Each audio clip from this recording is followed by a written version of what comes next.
Good morning, Matt. Just thought I would show you a little bit about this thing.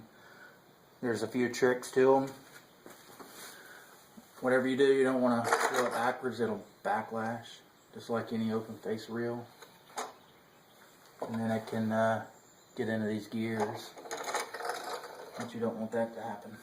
So the trick to these, when you go to set them up, you want to grab the string and just walk till it stops. So I'll show you. In other words, don't stop in the middle. You know, you want to make one fluid motion whenever you pull it out and whenever you reel it back in. So here we go.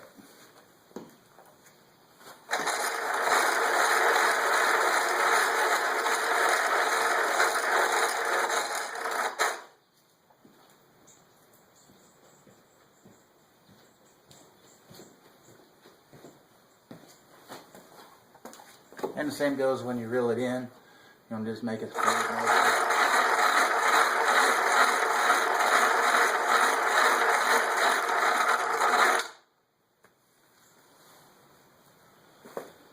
So I'll show you what I come up with for the tension. I don't think it'll fray the string now. What I had was this little thing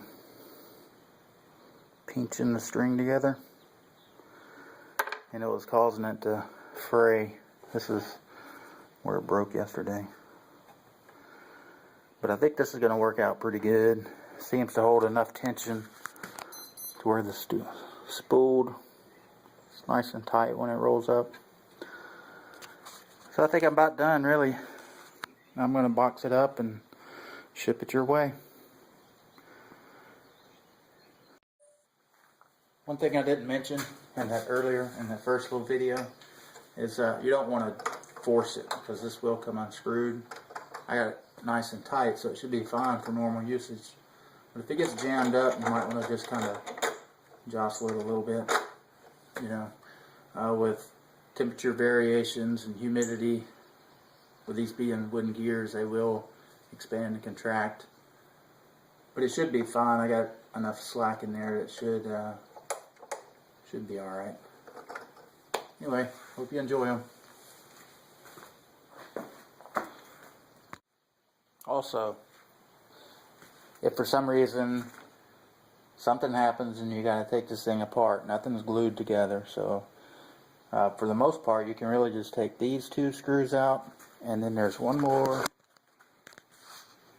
back there, a little pocket hole, holds it down flat. Take those three screws out,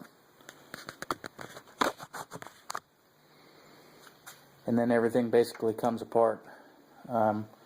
There's a couple of little shims here and there made of plastic that makes it run a little smoother, so just make sure you get all that stuff back in the right place.